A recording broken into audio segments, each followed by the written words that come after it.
সংবাদ সবাইকে স্বাগত জানাচ্ছি। আমি ফিরোজ তোহা। শুরুতে সংবাদ শিরোনাম জানিয়ে দেব এই মুহূর্তে হাতে পাওয়া সর্বশেষ গুরুত্বপূর্ণ বাংলা আপডেট সংবাদ।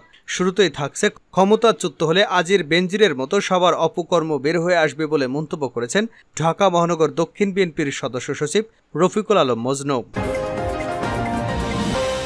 এবারে জানাবো, ময়মনসিংহের সুতিয়া নদী থেকে উদ্ধার হওয়া লাকেজের ভেতরে জগন্নাথ বিশ্ববিদ্যালয়ের শিক্ষার্থী সৌরভের খণ্ডিত দেহ পেয়েছে পুলিশ।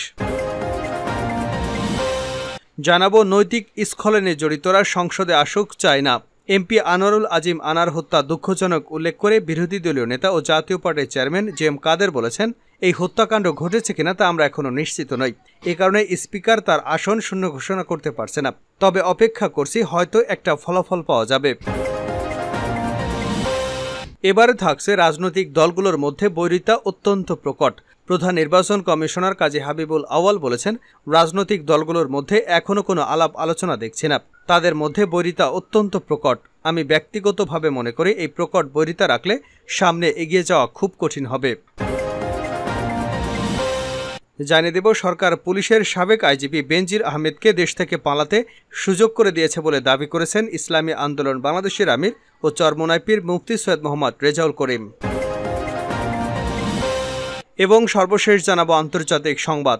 গাজায় যুদ্ধবিরতি প্রসঙ্গে বাইডেনের প্রস্তাব ত্রুটিপূর্ণ হলেও ইসরায়েল তা গ্রহণ করবে বলে জানিয়েছে ইসরায়েলের প্রধানমন্ত্রীর নেতানিয়াহুর উপদেষ্টা।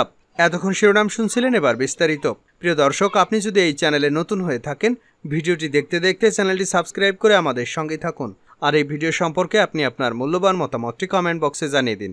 আর হ্যাঁ প্রিয় দর্শক, জানিয়ে দিন ভিডিওটি কোথা থেকে দেখছেন। ক্ষমতাচ্যুত হলে আজিজ বেনজিরের মতো সব অপকর্ম বের হয়ে আসবে মজনু। ক্ষমতাচ্যুত হলে আজিজ বেনজিরের মতো সবার অপকর্ম বের হয়ে আসবে বলে মন্তব্য করেছেন ঢাকা মহানগর দক্ষিণ বিএনপির সদস্য সচিব রফিকুল আলম মজনু। রোববার রাজধানীর ডেমরায় ট্যাংরা সরকারি প্রাথমিক বিদ্যালয় মাঠে সাবেক রাষ্ট্রপতি ও বিএনপির প্রতিষ্ঠাতা জিয়াউর রহমানের ৪৩তম শাহাদাত বার্ষিকী উপলক্ষে থানা বিএনপি আয়োজিত দোয়া মাহফিল ও দুস্থদের মাঝে খাবার বিতরণকালে এসব কথা বলেন তিনি। মজনু বলেন, আওয়ামী লীগের নেতাকর্মীরা সারা দেশে লুটপাট করে খাচ্ছে। তাদের হাত থেকে রেহাই পায়নি ব্যাংক, শেয়ার বাজার, বিদ্যুৎ খাত, স্বাস্থ্য খাত, এমনকি পাবলিক টয়লেট পর্যন্ত। ক্ষমতাচ্যুত হলে আওয়ামী লীগের সকল নেতাদের অপকর্মের তথ্য বের হয়ে আসবে। তাই অপকর্মের দায় থেকে বাঁচতে সরকার ক্ষমতাকে দীর্ঘায়িত করতে যাচ্ছে। তিনি আরো বলেন, আজকে কেড়ে নেওয়া হয়েছে জনগণের সকল অধিকার। বিরোধী মত দমনের প্রশাসনকে লেলিয়ে দেওয়া হয়েছে, অথচ দুর্নীতিবাজদের বিচার করা হচ্ছে না। পক্ষান্তরে লুটেরাদের কৌশলে দেশের বাইরে পাঠিয়ে দেওয়া হচ্ছে। এর কারণ হল, তাদের আইনের আওতায় আনা হলে সরকারের শীর্ষ পর্যায়ের নেতাদের নাম চলে আসবে। জবি শিক্ষার্থীর খণ্ডিত দেহ লাগেজে। ময়মনসিংহের সুতিয়া নদী থেকে উদ্ধার হওয়া লাকেজের ভিতরে জগন্নাথ বিশ্ববিদ্যালয়ের শিক্ষার্থী সৌরভের খণ্ডিত দেহ পেয়েছে পুলিশ। রবিবার বিকেল 4:45টার দিকে তথ্য নিশ্চিত করেছে স্থানীয় 7 নম্বর ওয়ার্ড ইউপি সদস্য মোহাম্মদ বোরহানুদ্দিন। পুলিশের দাবি, লাশটি বিশ্ববিদ্যালয়ের বিবিএ শিক্ষার্থী সৌরভের। নিহত সৌরভের বাড়ি ময়মনসিংহের ঈশ্বরগঞ্জ উপজেলার মাইকবাজার ইউনিয়নের তারাঠি গ্রামে। এর আগে এদিন সকালে ময়মনসিংহ সদর ও মুক্তাগাছা উপজেলার সীমান্তবর্তী মনতলা ব্রিজের নিচে সুতিয়া নদী থেকে এক অজ্ঞাত তরুণের খণ্ডিত মরদেহ উদ্ধার করে পুলিশ। এ সময় নদী থেকে কালো রঙের একটি লাকেজ থেকে মরদেহের 3টি খণ্ড এবং পাশে একটি বাজারের ব্যাগ পলিথিনে মোড়ানো অবস্থায় খণ্ডিত মাথা উদ্ধার করা হয়।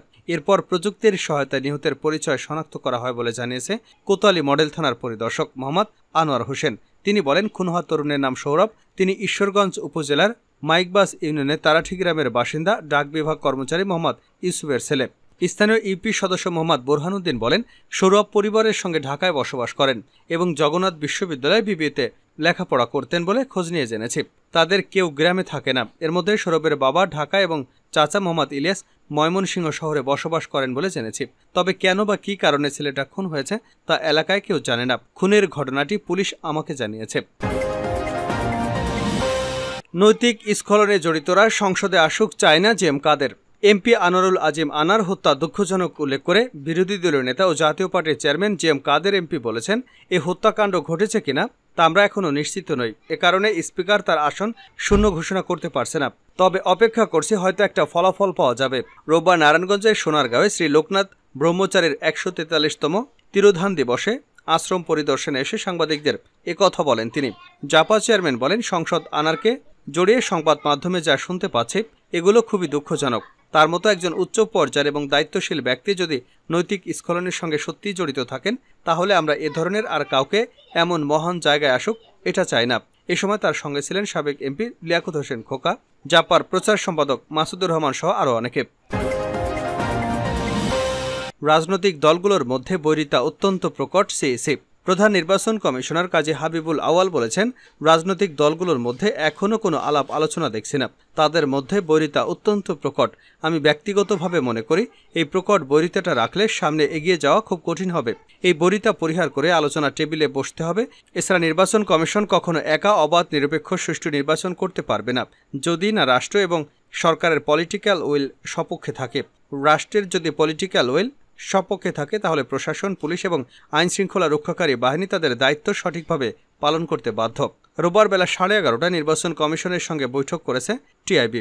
বৈঠকে উপস্থিত ছিলেন প্রধান নির্বাচন কমিশনার কাজী হাবিবুল আওয়াল, 4 নির্বাচন কমিশনার এবং ইসি সচিব শফিউল আজিম এবং টিআইবি নির্বাহী পরিচালক ডক্টর ইফতেখারুজ্জামান সহ 5 সদস্যের একটি প্রতিনিধি দল।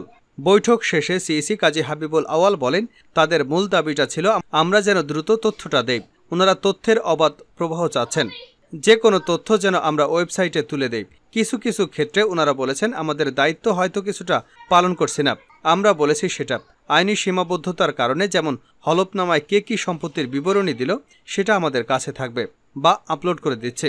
যে কেউ তথ্য দিতে পারেন, দুদক নিতে পারেন, আমরা সহযোগিতা করব। আমাদের বলা হয়নি আমাদের স্টেটমেন্ট বিশ্লেষণ করে পদক্ষেপ নিতে, কোনো কর্তৃত্ব বা দায়িত্ব আমাদের দেওয়া হয়নি। তিনি বলেন, বৈঠকে টোটাল নির্বাচনী ব্যবস্থা নিয়ে কথা হয়েছে। নির্বাচনটা অংশগ্রহণমূলক হয়নি, তবে ফেয়ার হয়েছে। একটা দক্ষতার অভাব রয়েছে, সেটা ওনারা জোর দিয়ে বলেছেন। আমরা বলেছি আমাদের কাজ হচ্ছে নির্বাচন অবাধ ও নিরপেক্ষ করা। সমস্যা অনেকটাই রাজনৈতিক সমস্যা নিরসন না হলে নির্বাচন ব্যবস্থাটা আরও স্টেবল হবে না। শেষ করছে আন্তর্জাতিক সংবাদ দিয়ে। বাইডেনের প্রস্তাব ত্রুটিপূর্ণ হলেও গ্রহণ করবে ইসরায়েল, নেতানিয়াহুর উপদেষ্টা। গাজায় যুদ্ধবিরতি প্রসঙ্গে বাইডেনের প্রস্তাব ত্রুটিপূর্ণ হলেও ইসরায়েল তা গ্রহণ করবে বলে জানিয়েছে ইসরায়েলের প্রধানমন্ত্রী নেতানিয়াহুর উপদেষ্টা। রবিবার ব্রিটেনের সানডে টাইমসকে দেওয়া এক সাক্ষাৎকারে নেতানিয়াহুর প্রধান পররাষ্ট্রনীতির উপদেষ্টা ওফির ফক এ মন্তব্য করেছেন। তিনি বলেন, ইসরায়েল মার্কিন প্রেসিডেন্ট জো বাইডেন প্রস্তাবিত যুদ্ধবিরতির একটি কাঠামো মেনে নিয়েছে, তবে কাঠামোটি ত্রুটিপূর্ণ। তাতে আরও অনেক সংস্কারের প্রয়োজন রয়েছে। তিনি আরও বলেন, চুক্তিটি উপযোগী নয়, তবে আমরা বন্দীদের সবাইকে মুক্তি দিতে চাই। ওপির ফক বলেন, প্রস্তাবিত চুক্তিতে তো সব বিশদ বিবরণ রয়েছে, তবে বন্দীদের মুক্তি এবং হামাসের বিনাশসহ ইসরায়েলি শর্তাবলীতে কোনো পরিবর্তন আসেনি। এদিকে রবিবারও গাজা উপত্যকায় হামাস এবং ইসরায়েলি বাহিনীর মাঝে সংঘর্ষ হয়েছে, তবে মধ্যস্থতাকারীরা উভয় পক্ষকে বাইডেন প্রস্তাবিত যুদ্ধবিরতির চুক্তি মেনে নেওয়া এবং বন্দি বিনিময় চুক্তিতে একমত হওয়ার প্রতি আহ্বান জানিয়েছেন। বাইডেন প্রস্তাবিত পরিকল্পনায় 3টি স্তর বা পর্যায় রয়েছে। প্রথম স্তরে গাজায় 6 সপ্তাহের যুদ্ধবিরতি ঘোষণা করা হবে। এ পর্বে রাফা সহ গাজার জন্য জনবহুল এলাকাগুলো থেকে সেনাদের প্রত্যাহার করে নেওয়া হবে এবং ইসরায়েলের বিভিন্ন কারাগারে বন্দী কয়েকশো ফিলিস্তিনিদের মুক্তির বিনিময়ে নিজেকে কবজায় থাকা কয়েকশো বন্দীকে মুক্তি দেবে হামাস। এ দফায় যেসব বন্দীদের মুক্তি দেওয়া হবে তাদের মধ্যে বয়স্ক এবং নারীরা প্রাধান্য পাবে। একই সঙ্গে 6 সপ্তাহে প্রতিদিন গাজায় প্রবেশ করবে অন্তত 600 ত্রাণবাহী ট্রাক। হামাস এবং ইসরায়েলি মন্ত্রিসভা ও প্রতিরক্ষা বাহিনী এ পর্যায়ে স্থায়ী যুদ্ধবিরতির জন্য আলোচনা চালিয়ে যাবেন। যদি এই আলোচনা 6 সপ্তাহ সময়সীমার মধ্যে না হয়, তাহলে পরিকল্পনার প্রথম পর্ব বা যুদ্ধবিরতির মেয়াদ আরও বাড়বে। স্থায়ী যুদ্ধবিরতির জন্য হামাস এবং ইসরায়েল দুপক্ষের ঐক্যমতের মধ্য দিয়ে শেষ হবে গাজায় শান্তি পরিকল্পনার প্রথম স্তর বা পর্যায় এবং তারপর শুরু হবে পরিকল্পনার দ্বিতীয় পর্ব। এই পর্বে নিজেদের কবজায় থাকা বন্দীদের সবাইকে মুক্তি দেবে হামাস এবং তার বিনিময়ে গাজার বাসিন্দারা পাবে স্থায়ী যুদ্ধবিরতি। পরিকল্পনার তৃতীয় পর্যায়ে যুদ্ধবিধ্বস্ত গাজায় ভবন, রাস্তাঘাট নির্মাণের কাজ শুরু হবে।